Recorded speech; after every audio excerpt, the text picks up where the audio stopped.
ಇನ್ನು ಪಾಕಿಸ್ತಾನದೊಂದಿಗೆ ಎಲ್ಲ ಬಗೆಯ ವ್ಯಾಪಾರ ವ್ಯವಹಾರಗಳನ್ನು ಬಂದ್ ಮಾಡಲಾಗಿದೆ. ಪ್ರತ್ಯಕ್ಷ ಪರೋಕ್ಷವಾಗಿ ಎಲ್ಲ ಬಗೆಯ ವ್ಯಾಪಾರವನ್ನು ಸಂಪೂರ್ಣ ಬಂದ್ ಮಾಡಲಾಗಿದೆ.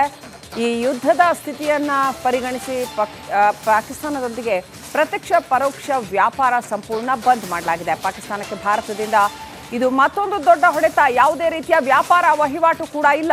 ಇದುವರೆಗೆ ನಾವು ನೋಡಿದ್ವಿ, ಮೊದಲಿಗೆ ಸಿಂಧೂ ನದಿಯ ನೀರನ್ನು ನಿಲ್ಲಿಸಲಾಯಿತು. 1960ರ ಒಪ್ಪಂದವನ್ನು ಮುರಿದು ಸಿಂಧೂ ನದಿಯ ನೀರನ್ನು ನಿಲ್ಲಿಸಲಾಯಿತು. ಆ ನಂತರದಲ್ಲಿ ತರಕಾರಿ ಬೆಳೆಗಳನ್ನು ಎಕ್ಸ್ಪೋರ್ಟ್ ಮಾಡೋದನ್ನು ನಿಲ್ಲಿಸಲಾಯಿತು. ಇದೀಗ ಎಲ್ಲ ಬಗೆಯ ವ್ಯಾಪಾರ ವಹಿವಾಟನ್ನು ಬಂದ್ ಮಾಡಲಾಗ್ತಾ ಇದೆ. ಈ ರಫ್ತು ಆಮದು ಎಲ್ಲವನ್ನು ಕೂಡ ಬಂದ್ ಮಾಡಲಾಗ್ತಾ ಇದೆ ಪಾಕಿಸ್ತಾನದೊಂದಿಗೆ. ಕೆಲವು ಕೆಮಿಕಲ್ಗಳು, ಔಷಧ ಉತ್ಪನ್ನಗಳು, ಸಕ್ಕರೆ, ವಾಹನಗಳ ಬಿಡಿ ಭಾಗಗಳು ಇವೆಲ್ಲ ಭಾರತದಿಂದ ಪಾಕಿಸ್ತಾನಕ್ಕೆ ರಫ್ತಾಗ್ತಾ ಇತ್ತು. ಅವೆಲ್ಲವನ್ನು ಕೂಡ ಸ್ಟಾಪ್ ಮಾಡಲಾಗಿದೆ. ಭಾರತಕ್ಕೆ ಪಾಕ್ನಿಂದ ಸ್ವಲ್ಪ ಪ್ರಮಾಣದಲ್ಲಿ ಒಂದು ಸ್ವಲ್ಪ ಟೆಕ್ಸ್ಟೈಲ್ಸು ಮತ್ತು ಹಣ್ಣು, ಡ್ರೈ ಫ್ರೂಟ್ಸ್ ಇವೆಲ್ಲ ಬರ್ತಾ ಇತ್ತು.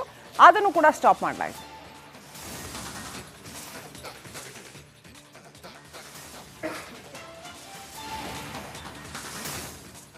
ಸಕ್ಕರೆ ಇರ್ಬೋದು, ಟೆಕ್ಸ್ಟೈಲ್ ಇರ್ಬೋದು, ಇದೆಲ್ಲವೂ ಕೂಡ ಭಾರತದಿಂದ, ವಾಹನಗಳ ಬಿಡಿ ಭಾಗಗಳು, ಔಷಧ ಉತ್ಪನ್ನಗಳು ಇವೆಲ್ಲವೂ ಕೂಡ ಭಾರತದಿಂದ ಪಾಕಿಸ್ತಾನಕ್ಕೆ ರಫ್ತಾಗ್ತಾ ಇತ್ತು. ಅದೆಲ್ಲವನ್ನು ಕೂಡ ಸ್ಟಾಪ್ ಮಾಡಲಾಗಿದೆ. ಹಲವು ಇಂಪಾರ್ಟೆಂಟ್ ಕೆಮಿಕಲ್ಸ್ ಕೂಡ ರಫ್ತಾಗ್ತಾ ಇತ್ತು. ಈಗ ಅದೆಲ್ಲವನ್ನು ಕೂಡ ಸ್ಟಾಪ್ ಮಾಡಲಾಗಿದೆ. ಎಲ್ಲ ಬಗೆಯ ವ್ಯಾಪಾರ ವಹಿವಾಟನ್ನು ಪಾಕಿಸ್ತಾನದೊಂದಿಗೆ ನಿಷೇಧಿಸಲಾಗಿದೆ. ಗಡಿಯಲ್ಲಿ ಸಾಕಷ್ಟು ಉದ್ವಿಗ್ನತೆ ಇರೋದರಿಂದ, ಜೊತೆಗೆ ಪಹಲ್ಗಾಮ್ ಪ್ರಕರಣದಲ್ಲಿ ಇನ್ನೂ ಕೂಡ ತನಿಖೆ ನಡೀತಾ ಇದೆ. ಪಾಕಿಸ್ತಾನ ಇನ್ನೂ ಕೂಡ ತನ್ನ ನರಿ ಬುದ್ಧಿಯನ್ನು ಬಿಟ್ಟಿಲ್ಲ. ಹಾಗಾಗಿ ಇದೀಗ ಎಲ್ಲ ಬಗೆಯ ವ್ಯಾಪಾರ ವಹಿವಾಟನ್ನು ಬಂದ್ ಮಾಡಲಾಗಿದೆ ಪಾಕಿಸ್ತಾನದೊಂದಿಗೆ.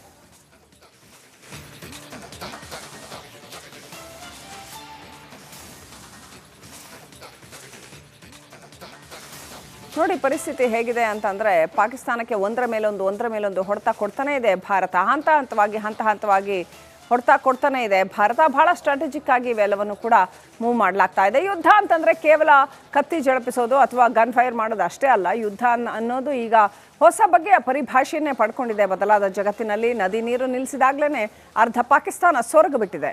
ಅವ್ರಿಗಿನ್ನು ಹೊಸದಾಗಿ ಯುದ್ಧ ಮಾಡಿ ಸೋಲಿಸಬೇಕಾದಂಥದ್ದು ಏನೂ ಇಲ್ಲ ಅನ್ನೋ ಪರಿಸ್ಥಿತಿ ಬಂದ್ಬಿಟ್ಟಿದೆ. ಇದೀಗ ವ್ಯಾಪಾರ ವಹಿವಾಟನ್ನು ಕೂಡ ಬಂದ್ ಮಾಡಲಾಗಿದೆ. ಇಲ್ಲಿಂದ ಹೋಗ್ತಾ ಇದ್ದಂತಹ ತರಕಾರಿ ಮುಂತಾದವನ್ನು ಕೂಡ ಬಂದ್ ಮಾಡಲಾಗಿದೆ. ದೇಶಗಳ ನಡುವೆ ಸಾಮರಸ್ಯ ಇಟ್ಕೊಂಡು ಬದುಕಬೇಕಾದ್ದು ಎಲ್ಲರಿಗೂ ಇರ್ತಕ್ಕಂಥ ಅಗತ್ಯ. ಅದನ್ನು ಮನಗಾಣದ ಪಾಕಿಸ್ತಾನಕ್ಕೆ, ನರಿ ಬುದ್ಧಿಯ ಪಾಕಿಸ್ತಾನಕ್ಕೆ ಸರಿಯಾಗಿ ಬುದ್ಧಿ ಕಲಿಸುವಂಥ ಕೆಲಸವನ್ನು ಭಾರತ ಮಾಡ್ತಾ ಇದೆ. ನೆಕ್ಸ್ಟ್ ಅಪ್ಡೇಟ್ ಪಡ್ಕೊಳ್ಳೋಣ. ಪ್ರತಿನಿಧಿ ಅಭಿಷೇಕ್ ಲೈವ್ ಕನೆಕ್ಟ್ ಆಗಿದ್ದಾರೆ. ಅಭಿಷೇಕ್, ಈಗ ಎಲ್ಲ ಬಗೆಯ ವ್ಯಾಪಾರ ವಹಿವಾಟನ್ನ ಬಂದ್ ಮಾಡಲಾಗಿದೆ ಅಂತ, ಇದರ ಪರಿಣಾಮ ಏನಾಗುತ್ತೆ ಪಾಕಿಸ್ತಾನದ ಮೇಲೆ?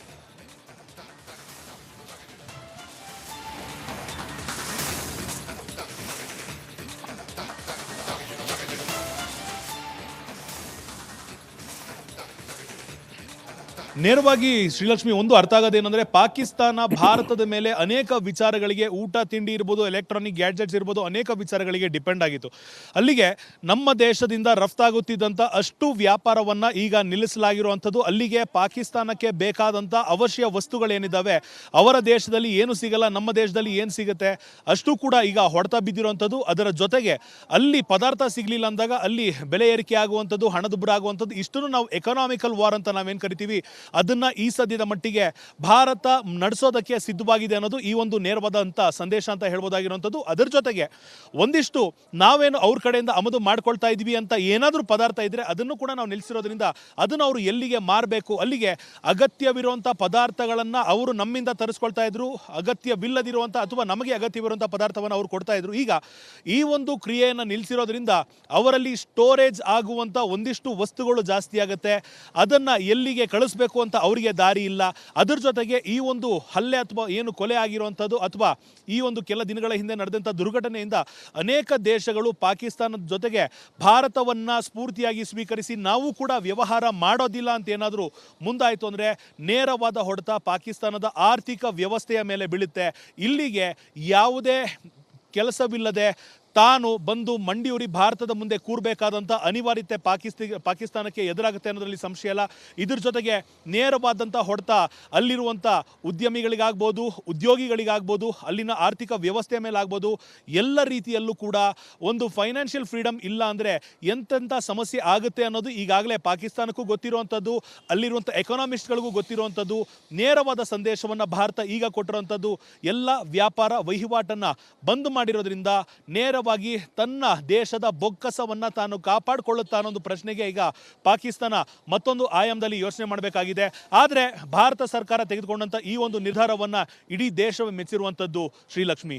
ಓಕೆ ಅಭಿಷೇಕ್, ಇನ್ನು ಪಾಕಿಸ್ತಾನದಿಂದ ಭಾರತಕ್ಕೆ ಏನೆಲ್ಲ ಆಮದಾಗ್ತಾ ಇತ್ತು, ಹಾಗೆಯೇ ಭಾರತದಿಂದ ಕೆಲವು ವಾಹನದ ಬಿಡಿ ಭಾಗಗಳು, ಔಷಧಗಳು, ಸಕ್ಕರೆ ಇಂಥವೆಲ್ಲ ರಫ್ತಾಗ್ತಾ ಇತ್ತು ಅಂತ.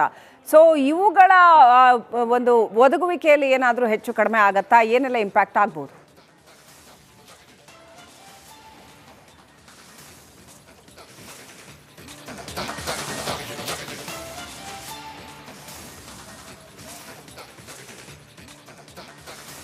ಬೇಸಿಕಲಿ ಶ್ರೀಲಕ್ಷ್ಮಿ, ಈಗ ಪಾಕಿಸ್ತಾನದಿಂದ ಭಾರತಕ್ಕೆ ಏನು ಬರ್ತಿತ್ತು ಅಂತ ನಾವು ನೋಡಿದಾಗ ಒಂದಿಷ್ಟು ಡೇಟ್ಸ್ ಇರ್ಬೋದು, ಅಥವಾ ಆ ದೇಶದಲ್ಲಿರುವಂಥ ಒಂದಿಷ್ಟು ಕ್ರಿಕೆಟ್ ಬ್ಯಾಟ್ಗಳಿರ್ಬೋದು, ಇಂತಹ ವಸ್ತುಗಳು ಮಾತ್ರ. ಅಂದರೆ ಭಾರತಕ್ಕೆ ತೀರಾ ಅನಿವಾರ್ಯ ಅನಿಸುವಂಥ ವಸ್ತುಗಳೇನು ಅಲ್ಲಿಂದ ಬರ್ತಾ ಇರಲಿಲ್ಲ. ಆದರೆ ಭಾರತದಿಂದ ಅವರಿಗೆ ಬೇಕಾಗಿರುವಂಥ ಆಹಾರ ಸಾಮಗ್ರಿಗಳು ಹೋಗ್ತಾ ಇತ್ತು, ತರಕಾರಿ ಹೋಗ್ತಾ ಇತ್ತು, ಹಣ್ಣುಗಳು ಹೋಗ್ತಾ ಇತ್ತು. ಇವಿಷ್ಟನ್ನು ಕೂಡ ನಂಬಿ ಪ್ರತಿದಿನ ಅಲ್ಲಿ ಸಾವಿರಾರಲ್ಲ ಲಕ್ಷಾಂತರ ಜನರು ಬದುಕಿದ್ರು. ಏಕಾಏಕಿ ಇದನ್ನು ನಾವು ಬಂದ್ ಮಾಡಿರೋದ್ರಿಂದ ಅಲ್ಲಿ ಒಂದು ಹೊಟ್ಟೆ ತುಂಬಿಸ್ಕೊಳ್ಳೋದಕ್ಕೂ ಕೂಡ ಸಮಸ್ಯೆ ಆಗುವಂತಹ ದಿನ ಬಂದಿರುವಂಥದ್ದು. ಇದನ್ನ ಭಾರತ ಬೇಕಂತ ಮಾಡಿಲ್ಲ, ಪಾಕಿಸ್ತಾನ ತಾನಾಗಿ ತಾನೇ ಮಾಡ್ಕೊಂಡಿರೋದು ಅನ್ನೋದ್ರಲ್ಲಿ ಇದರಲ್ಲಿ ಸಂಶಯ ಇಲ್ಲದೆ ಇರುವಂಥದ್ದು. ಒಂದು ವೇಳೆ ಪಾಕಿಸ್ತಾನಕ್ಕೆ ನಮ್ಮ ದೇಶದಿಂದ ಹೋಗ್ತಿದ್ದಂಥ ಒಂದಿಷ್ಟು ವಸ್ತುಗಳನ್ನು ತಾನು ಚೀನಾದಿಂದ ತರಿಸ್ಕೊಂಡ್ರು ಕೂಡ ಕ್ವಾಲಿಟಿ ಅನ್ನೋ ಒಂದು ವಿಚಾರ ಬರುತ್ತೆ, ಗ್ಯಾರಂಟಿ ಅನ್ನೋ ಒಂದು ವಿಚಾರ ಬರುತ್ತೆ. ಇಡೀ ಪ್ರಪಂಚಕ್ಕೆ ಗೊತ್ತಿದೆ ಕೆಲವೊಂದು ಎಲೆಕ್ಟ್ರಾನಿಕ್ ಗ್ಯಾಜೆಟ್ಗಳಾಗಿರ್ಬೋದು, ಒಂದಿಷ್ಟು ವಸ್ತುಗಳನ್ನು ಭಾರತ ಹೊರತುಪಡಿಸಿ ಇನ್ಯಾರೂ ಕೂಡ ತಕ್ಕ ಮಟ್ಟಿಗೆ ನಿರ್ಮಾಣ ಮಾಡೋದಕ್ಕೆ, ತಯಾರು ಮಾಡೋದಕ್ಕೆ ಸಾಧ್ಯ ಇಲ್ಲ ಅಂತ. ಅದ್ರ ಜೊತೆಗೆ ಇಲ್ಲಿ ಸಿಗುವಂಥ ರಾ ಮೆಟೀರಿಯಲ್ಸ್ ಏನಿದೆ, ಇಲ್ಲಿ ಸಿಗುವಂಥ ಆಹಾರದ ಪದಾರ್ಥ ಏನಿದೆ, ತರಕಾರಿ ಹಣ್ಣು ಏನಿದೆ, ಇದರ ಕ್ವಾಲಿಟಿಯನ್ನು ಕಾಂಪ್ರಮೈಸ್ ಕೂಡ ಇದುವರೆಗೂ ಮಾಡಲಿಕ್ಕಿಲ್ಲ. ಆದರೆ ಪಾಕಿಸ್ತಾನಕ್ಕೆ ನೇರವಾದ ಹೊಡೆತ ಒಂದು ಜೇಬಿನ ಮೇಲೆ ಬೀಳುತ್ತೆ, ಎರಡನೇದು ಹೊಟ್ಟೆಯ ಮೇಲೆ ಬೀಳುತ್ತೆ. ಇದೆರಡು ಆದ ನಂತರ ಇಡೀ ದೇಶದ ಆರ್ಥಿಕ ಪರಿಸ್ಥಿತಿ ಬಿದ್ದು ಅದಾದ ನಂತರ ಎದ್ದೇಳಕ್ಕೆ ಸಾಧ್ಯ ಆಗುತ್ತಾ ಅನ್ನೊಂದು ಪ್ರಶ್ನೆ ಈಗ ಅವ್ರಿಗೆ ಕಾಡ್ತಿರುವಂಥದ್ದಂತೂ ಖಂಡಿತ. ಸೊ ಈಗ ಕಾದು ನೋಡುವ ತಂತ್ರವನ್ನು ಭಾರತ ಪಾಲಿಸ್ತಾ ಇದೆ. ಪಾಕಿಸ್ತಾನಕ್ಕೆ ಸಹಾಯಕ್ಕೆ ಯಾರ್ಯಾರು ಈಗ ಬರ್ತಾರೆ, ಒಂದು ವೇಳೆ ನಾವು ರಫ್ತು ಮಾಡೋದನ್ನು ನಿಲ್ಲಿಸಿದಾಗ ಅವರ ಸ್ನೇಹಿತರು ಯಾರು ಅವರಿಗೆ ರಫ್ತು ಮಾಡಿಕೊಡ್ತಾರೆ, ಪಾಕಿಸ್ತಾನ ಎಲ್ಲಿಂದ ಆಮದು ಮಾಡಿಕೊಳ್ಳುತ್ತೆ, ಇದು ಕೂಡ ಟೆಕ್ನಿಕಲಿ ಕಾದು ನೋಡುವ ತಂತ್ರ ಆಗಿರುವಂಥದ್ದು. ಇಲ್ಲಿಗೆ ಒಂದು ಹೊಡೆತ ಅಂತೂ ಪಾಕಿಸ್ತಾನಕ್ಕೆ ಬಿದ್ದಿದೆ. ಮುಂದಿನ ದೂರಾಲೋಚನೆ ಅಂತ ನೋಡಿದಾಗ ಪಾಕಿಸ್ತಾನದ ಜೊತೆ ಯಾರ್ಯಾರು ಕೈ ಜೋಡಿಸ್ತಾರೆ ಅಂತ ನೋಡುವಂಥ ಪ್ರಯತ್ನವನ್ನು ಕೂಡ ಭಾರತ ಸೂಕ್ಷ್ಮವಾಗಿ ಮಾಡ್ತಿರುವಂಥದ್ದು. ಇನ್ನು ಪಾಕಿಸ್ತಾನದೊಂದಿಗೆ ಎಲ್ಲ ಬಗೆಯ ವ್ಯಾಪಾರ ವ್ಯವಹಾರಗಳನ್ನು ಬಂದ್ ಮಾಡಲಾಗಿದೆ. ಪ್ರತ್ಯಕ್ಷ ಪರೋಕ್ಷವಾಗಿ ಎಲ್ಲ ಬಗೆಯ ವ್ಯಾಪಾರವನ್ನು ಸಂಪೂರ್ಣ ಬಂದ್ ಮಾಡಲಾಗಿದೆ. ಈ ಯುದ್ಧದ ಸ್ಥಿತಿಯನ್ನು ಪರಿಗಣಿಸಿ ಪಾಕಿಸ್ತಾನದೊಂದಿಗೆ ಪ್ರತ್ಯಕ್ಷ ಪರೋಕ್ಷ ವ್ಯಾಪಾರ ಸಂಪೂರ್ಣ ಬಂದ್ ಮಾಡಲಾಗಿದೆ. ಪಾಕಿಸ್ತಾನಕ್ಕೆ ಭಾರತದಿಂದ ಇದು ಮತ್ತೊಂದು ದೊಡ್ಡ ಹೊಡೆತ. ಯಾವುದೇ ರೀತಿಯ ವ್ಯಾಪಾರ ವಹಿವಾಟು ಕೂಡ ಇಲ್ಲ. ಇದುವರೆಗೆ ನಾವು ನೋಡಿದ್ವಿ, ಮೊದಲಿಗೆ ಸಿಂಧೂ ನದಿಯ ನೀರನ್ನು ನಿಲ್ಲಿಸಲಾಯಿತು. 1960ರ ಒಪ್ಪಂದವನ್ನು ಮುರಿದು ಸಿಂಧೂ ನದಿಯ ನೀರನ್ನು ನಿಲ್ಲಿಸಲಾಯಿತು. ಆ ನಂತರದಲ್ಲಿ ತರಕಾರಿ ಬೆಳೆಗಳನ್ನು ಎಕ್ಸ್ಪೋರ್ಟ್ ಮಾಡೋದನ್ನು ನಿಲ್ಲಿಸಲಾಯಿತು. ಇದೀಗ ಎಲ್ಲ ಬಗೆಯ ವ್ಯಾಪಾರ ವಹಿವಾಟನ್ನು ಬಂದ್ ಮಾಡಲಾಗ್ತಾ ಇದೆ. ಈ ರಫ್ತು ಆಮದು ಎಲ್ಲವನ್ನು ಕೂಡ ಬಂದ್ ಮಾಡಲಾಗ್ತಾ ಇದೆ ಪಾಕಿಸ್ತಾನದೊಂದಿಗೆ. ಕೆಲವು ಕೆಮಿಕಲ್ಗಳು, ಔಷಧ ಉತ್ಪನ್ನಗಳು, ಸಕ್ಕರೆ, ವಾಹನಗಳ ಬಿಡಿ ಭಾಗಗಳು ಇವೆಲ್ಲ ಭಾರತದಿಂದ ಪಾಕಿಸ್ತಾನಕ್ಕೆ ರಫ್ತಾಗ್ತಾ ಇತ್ತು. ಅವೆಲ್ಲವನ್ನು ಕೂಡ ಸ್ಟಾಪ್ ಮಾಡಲಾಗಿದೆ.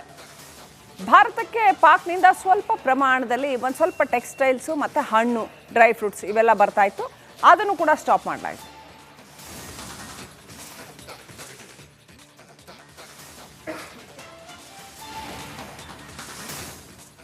ಸಕ್ಕರೆ ಇರ್ಬೋದು, ಟೆಕ್ಸ್ಟೈಲ್ ಇರ್ಬೋದು, ಇದೆಲ್ಲವೂ ಕೂಡ ಭಾರತದಿಂದ, ವಾಹನಗಳ ಬಿಡಿ ಭಾಗಗಳು, ಔಷಧ ಉತ್ಪನ್ನಗಳು ಇವೆಲ್ಲವೂ ಕೂಡ ಭಾರತದಿಂದ ಪಾಕಿಸ್ತಾನಕ್ಕೆ ರಫ್ತಾಗ್ತಾ ಇತ್ತು. ಅದೆಲ್ಲವನ್ನು ಕೂಡ ಸ್ಟಾಪ್ ಮಾಡಲಾಗಿದೆ. ಹಲವು ಇಂಪಾರ್ಟೆಂಟ್ ಕೆಮಿಕಲ್ಸ್ ಕೂಡ ರಫ್ತಾಗ್ತಾ ಇತ್ತು. ಈಗ ಅದೆಲ್ಲವನ್ನು ಕೂಡ ಸ್ಟಾಪ್ ಮಾಡಲಾಗಿದೆ. ಎಲ್ಲ ಬಗೆಯ ವ್ಯಾಪಾರ ವಹಿವಾಟನ್ನು ಪಾಕಿಸ್ತಾನದೊಂದಿಗೆ ನಿಷೇಧಿಸಲಾಗಿದೆ. ಗಡಿಯಲ್ಲಿ ಸಾಕಷ್ಟು ಉದ್ವಿಗ್ನತೆ ಇರೋದರಿಂದ, ಜೊತೆಗೆ ಪಹಲ್ಗಾಂವ್ ಪ್ರಕರಣದಲ್ಲಿ ಇನ್ನೂ ಕೂಡ ತನಿಖೆ ನಡೀತಾ ಇದೆ. ಪಾಕಿಸ್ತಾನ ಇನ್ನೂ ಕೂಡ ತನ್ನ ನರಿ ಬುದ್ಧಿಯನ್ನ ಬಿಟ್ಟಿಲ್ಲ. ಹಾಗಾಗಿ ಇದೀಗ ಎಲ್ಲ ಬಗೆಯ ವ್ಯಾಪಾರ ವಹಿವಾಟನ್ನ ಬಂದ್ ಮಾಡಲಾಗಿದೆ ಪಾಕಿಸ್ತಾನದೊಂದಿಗೆ.